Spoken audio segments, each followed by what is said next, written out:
fall. Remember you almost had it all. Ito nga po pala, isa sa mga pinasikat kong kanta.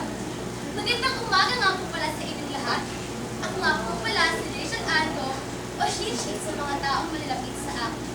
Shinshin, nang ibig sabihin sa Chinese, ay bagong puso. Ako po ay pinanganak sa Sunilang Pasig. Sabi ng mama at papa ko, 8 buwan pa lang ako, umubuli na ako na para bang kumakanta ng walang tigil. Bilang galing sa pamilya ng mga musikero, bata pa lang ako, tinuturuan na ako ng aking papa na kumanta. Ang aking mama ay isang vokalista ng isang banda. Si papa naman ay mahilig tumugtog sa mga instrumentong musikal. Gayon din, kami ng kakapatid. Hindi yun ay tatanong, ako rin ay marunong tumugtog ng piano at drums. Noong ako ay 8 taong gulang, sumali ako sa patimpalak ng kantahan sa aming barangay. Ako man ang pinakamaliit, pero ako ang tinanghal na kampiyon.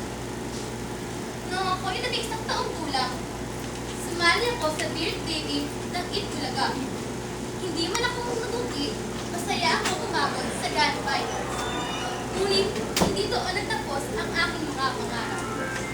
Nag-aral muna ako at nang makatapos ng high school, sumali ako sa Search for Star ng GMA7.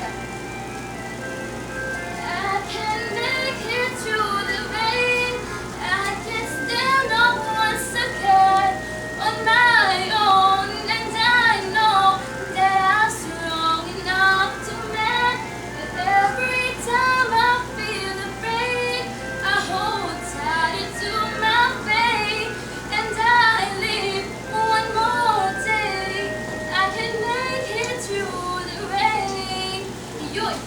Yun ang kantang nagpanalo sa akin. At doon na nagsimula ang aking karera ng isang mga album. Nakagawa na ako ng 6 na album at nakapag-konsyerto sa iba't ibang lugar dito sa Pilipinas, sa Asia, at sa buong mundo. Isa sa hindi ko makakalimutan ay noong 2004, ako ang nagrepresenta sa Pilipinas para sa Shanghai Music Festival. Nanalo ako ng silver medal at tinanghal ng best song ang aking kantang From the Start. At noong taon din na iyon, pinadala din ako sa Astana, Kazakhstan para sa Astana Song Festival at tinanghal ulit ng silver medalist. Akala ko sa pagkakanta lang matatapos ang lahat. Noong 2011, sinubukan kong mag-chat. Sa aking unang pagganap, nakuha ko agad ang pinaka-pisa.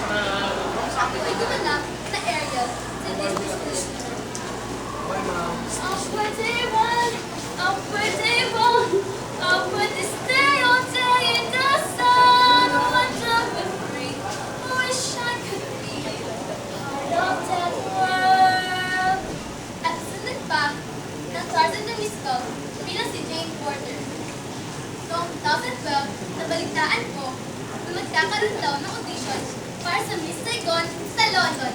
At finally, natanggap ako bilang Gigi Banda. To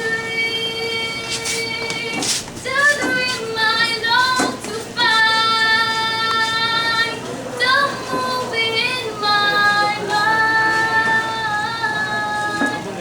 Ay, sige, babalik na ako sa London na. Bakasyon na kasi ako dito para may kwento sa inyo ang aking buhay. Bibisita ako ulit pagtapos ng Miss Saigon.